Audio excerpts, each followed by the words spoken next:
We have a question from probability, and we are given that a bag contains n balls, out of which 3 are white,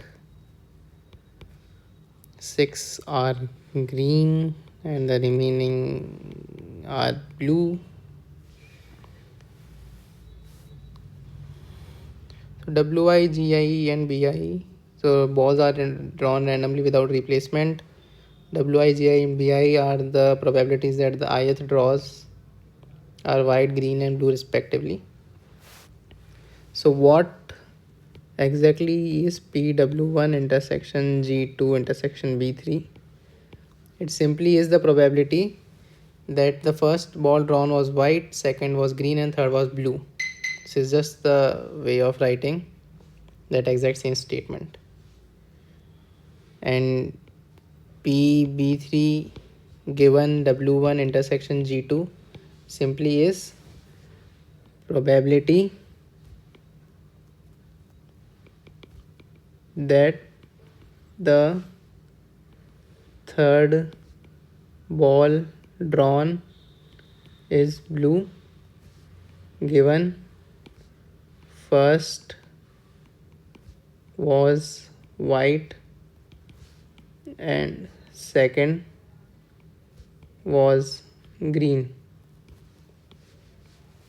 So once you see this statement, the value of this probability is really obvious, because each of the balls drawn are independent of what was drawn previously, and it's entirely random. We just need to know the exact distribution of the balls in that at that step. So given that the first drawn was white, so we are left with 2 white balls.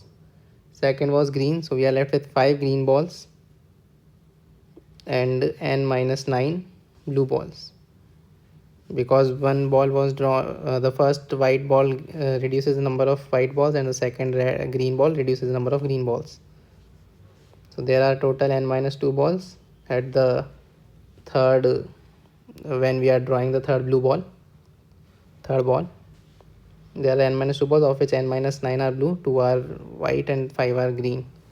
So at that step, the probability of drawing a blue ball, that's the probability of drawing the blue ball in the third draw, simply becomes n minus 9 upon n minus 2, which is number of blue balls upon total number of balls, which we are given is 2 by 9.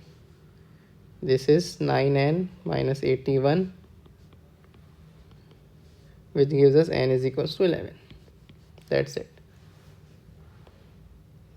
We could also have proceeded with this probability, equating this to 2 by 5n would have given us a quadratic in n, but yeah, we get direct answer, the direct value from this, so we use this step.